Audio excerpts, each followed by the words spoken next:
So, greetings. Once again, welcome to CopBLue, I've Got Your Six. Today we're going to start with Marcus Aurelius' quote, like we always do, and today's quote is, think of yourself as dead. You've lived your life. Now, take what's left of it and live it properly. What doesn't transmit light creates its own darkness. And I'll let you draw from that what you'd like as you listen to this video. My guest today is the, well, not infamous yet, but going to be infamous, J.D. Chaplin? Chaplin. Say again? Chaplin. Chaplin, like Charlie Chaplin. Like Charlie Chaplin. Okay, well, I already knew that, but it was funnier for me to say it that way. And he is actually running for the state senate seat, number? 29. 29 here in our Darlington, South Carolina, but it's actually Darlington, Lee, Marlboro, and one precinct in Chesterfield. So a bunch of different places.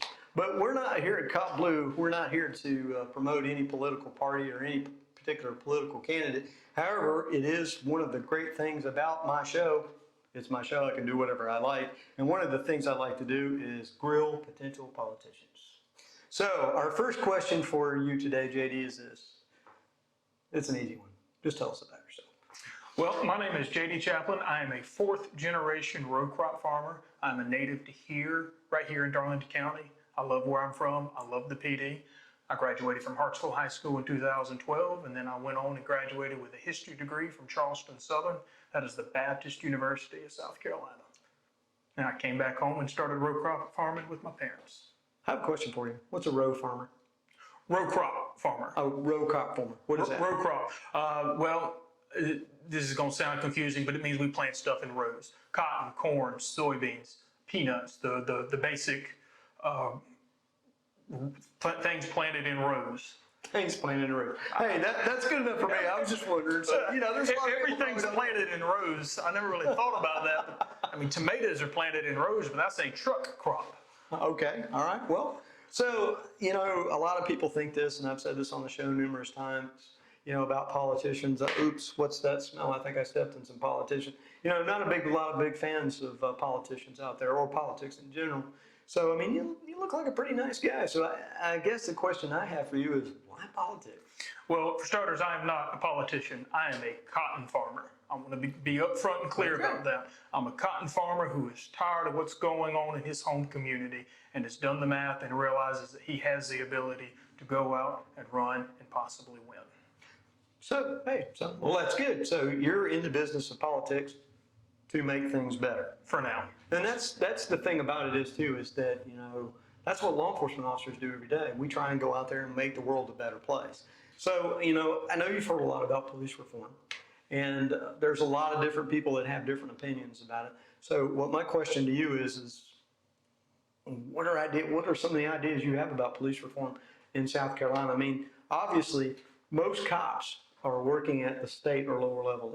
There are federal police officers, obviously, within those different organizations, DEA, FBI, so on and so forth. But most of the police officers in the United States are basically municipalities, county officers, so on and so forth. So, what do you want to reform? Right. So they say all politics are local politics. Well, all law enforcement boils down to local law enforcement. Nobody knows what's going on better on the streets than the people who are out walking the beat every day and doing it and seeing it. No sled agent up in Columbia can tell you exactly what's going on down on Main Street in Darlington. You have to talk to the individual officer who is there and doing it. He can tell you what's going on. He's the one with the best idea of what's happening in his home communities. In my unprofessional opinion, the best thing we can do when it comes to reform is not to defund the police, but more funding toward it. Better funding equals better training, which equals better officers. Is there a problem going on?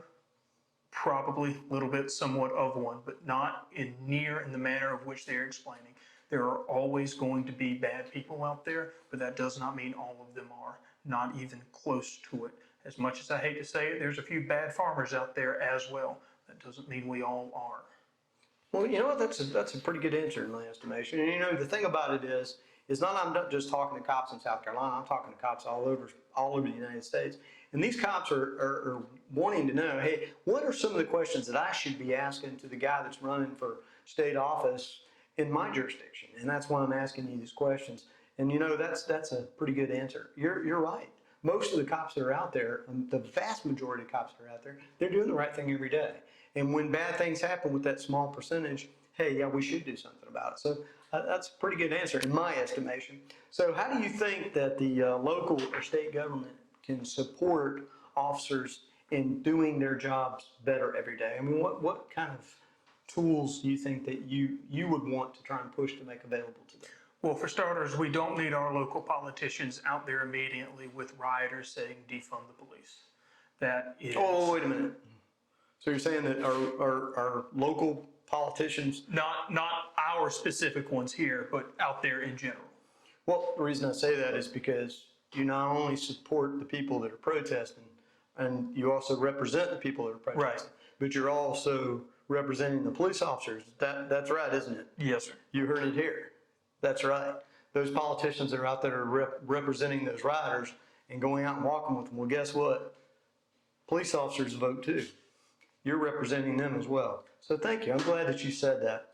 So what are some of the suggestions that you may have as far as bringing people together to make this rather tumultuous time kind of at least, well, get a little less tumultuous? Well, one of my best friends is a state trooper right here in South Carolina. And he was, I was on the phone with him the other day, and he had lined up with several of his other patrol buddies and other people from the local county sheriff's department, and they were doing a drive-by on someone's house. It was a small child's birthday. He couldn't get out because of the COVID was running rampant at the time, and they just drove by their house, lights and sirens blaring for people to look at them. Those soft contacts like that are what is so necessary to build trust and relationships in between people. If the only contact I was to ever have with an officer was when I was getting pulled over and issued a ticket, or driving through a roadblock at night, I'm probably not going to have too terribly good of opinion, because the only opinion I have is a bad one. Now, and an example of that is, for the longest times, I didn't like game wardens. I never really met one outside of whenever he was writing someone I was with a ticket on it. But I have several good friends of mine that are game wardens now. They are excellent people. They are humans just like you and I are. Well, I agree with that. And it is a lot of the local police coming out, or any police for that matter, getting out and making contacts with the people in the community. It's the people who get from behind that locked door that separates between them, separates them from the public, getting out and having contact with people, walking through neighborhoods, knocking on doors. That's what makes a difference. Now, can you always do that? No, you can't. But the fact of the matter is that there's always an opportunity to at least try it. And I think that works with politicians as well. I think politicians getting out and knowing their constituency and not just saying, hey, you're going to vote for me because I'm so-and-so. No, you got to know me. Tell me what you're going to do. Tell me how you're going to make things better. And I truly don't think that most people who are out there voting think, hey, JD can come out here and change it like that, because it doesn't happen.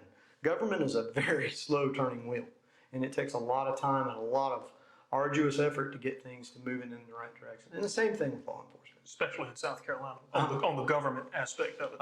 I totally believe that. Well, is there anything else you wanted to add today? Well, there's one thing I would like to say that I think would go a long way to helping the problem that our state and our country is facing at hand. In the Bible, the last commandment that Jesus gave to us was to go out and love one another. And I think it is time that we start loving one another again, loving each other as the siblings, the brothers and sisters in Christ that we are. And until we start to love one another, we will never be able to understand and respect each other again. So that is something that, the last thing I would like to say is just to go out there and love one another. I like it. I like it a lot. I think it's great. It might be the best finish I think I've had since I've been doing this show. JD, we appreciate you. We wish you luck. Hope it works out for you. I'm sure it'll work out the way that it's intended to. Sometimes the good Lord's plan is His own, and we won't know what it is until it happens. So thank you guys for tuning in once again to I've Got Your Six from CopBLue. And remember, the most successful thing you'll do every day is hit that clock and go home safe. Thanks.